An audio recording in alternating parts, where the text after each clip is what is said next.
If you want to know what's really working right now, take a look at the medical device companies. Consider Stryker, SYK, one of the world's leading medical technology companies, with a stock that's only a couple points away from its 52-week high that we've been behind for years. Stryker has a diverse mix of business, making everything from knee, hip, and joint replacements for reconstructive surgery, surgical equipment like endoscopy machines, neurosurgical devices for all sorts of brain surgery, as well as spinal implants and neurovascular devices. Now, Stryker just reported a week and a half ago, and the company delivered a healthy 1-cent earnings beat off a $1.14 basis, higher than expected sales, up 11%. We've got that double-digit thing going year over year, and management seeing upside across all of its segments, especially the medical and surgical equipment business. Meanwhile, Stryker is about to repatriate $2 billion in cash. Management reaffirmed their full-year guidance for 2014. Since then, the stock's been working its way pretty rapidly higher. Oh, and by the way, it was at $52 just 2 years ago. Now it's at $84. Can Stryker keep climbing? Let's check in with Kevin Lobo, the chairman and CEO of Stryker, to get a better sense of how his company's doing and where it's headed. Mr. Lobo, welcome to Mad Money. Thank you so much. Have a seat. Thank you. Right, you're pretty much the ultimate baby boom stock, right? I mean, as we have to get replaced, we go to a hospital, as we get our joints replaced, it's pretty likely we might find that we're putting in Stryker parts. Absolutely. The demographics play in our favor for our hip and knee business, as well as other extremities. So we just recently acquired a total ankle to fill out our lower extremity portfolio. Our foot and ankle business has grown 30% organically for the last 8 quarters. And we see people wanting to be more active, not just the older generation, but even the younger generation going in for surgery much more sooner. Let me ask you, at what point, and I think our viewers can want to know this, at what point is it so painful that you want to do that? Well, hip replacement hurts all the time. So even when you're sleeping so you at wake night. Up, even when you're sleeping? Okay. Yeah, for hip. So that's why the hip volume was very, very strong. You saw our performance was terrific in the quarter, but if you go back over the last 2 years, we've been growing in volume close to double digit over the last 2 years. So hip hurts even when you're lying down at night. Knee is more deferrable. So you can get injections, you can get shots, you can stay off of it. So that we think there's pent-up demand in knees, and as the economy is improving, we expect to see more volume in the knee replacement area. Okay, how much would Affordable Care Act matter to you, and how much is it elective? So far, we haven't seen much in terms of volume increase in our procedures. Hospitals are seeing more patients coming through their doors, at least for benign treatments. And we think over time that should lead to, with more insured, more people seeking elective procedure. Why is it that there's such pricing pressure in some of your businesses, meaning that there aren't that many players, but they seem to be very competitive? It's a competitive market, and certainly hip and knee reconstruction is in the bullseye of a lot of hospitals. Right. They're targeting it. There are 5 players, and of course there is a little bit of consolidation. So we have 2 of the players that will be consolidating shortly. That'll take us to 4 players. But still, it's a very competitive market. It's high individual dollar items.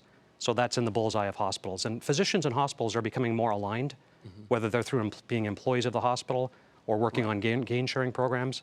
So we're seeing more of a bit of a trade-off of volume for price. But it's really declining in the 3-4% range. So it's not dramatic. Right. And volume is still very strong. Versus the volume. Absolutely. Now, one of the things that strikes me, I typically don't ask this, but because of the Biomet deal, I mean, how are you going to stay independent? I mean, I have to believe that there are big companies that say, you know what, I want a full suite of products. The hospitals don't want to deal with a lot of companies. They want to deal with 2 or 3 companies. How are you able to maintain your independence? Yeah, we're very strong in 3 service lines of hospitals. We're very strong in orthopedics, very strong in specialty surgery, as well as neuro. So we focus in 3 areas. We're not in cardio, we're not in other areas. And frankly, hospitals don't buy that way. Their P&L is structured by service line. So our goal, we've done 5 acquisitions in the last year. Every one of those acquisitions strengthened our presence in orthopedics, strengthened our presence in specialty surgery, and strengthened our presence in neuro. When I read through the notes, some people are worried about the Mako acquisition. What are they actually concerned about, and is it something you can address? So Mako is a very disruptive technology, robotic-assisted surgery. Right. I mean, how much is that like into ISRG? Is it? So it's very similar. They're a soft tissue robotic company. Right. We're a hard tissue robotic company. The only one on the market. Okay. It's very polarizing, even as ISRG has been polarizing in soft tissue. Right. People either believe in robotics or they don't believe in robotics. They believe that they can do the procedure themselves without the need of a robot. So it's disruptive, and anything that's disruptive by nature will create polarization. We believe it's going to transform orthopedic surgery. It's an absolute game changer.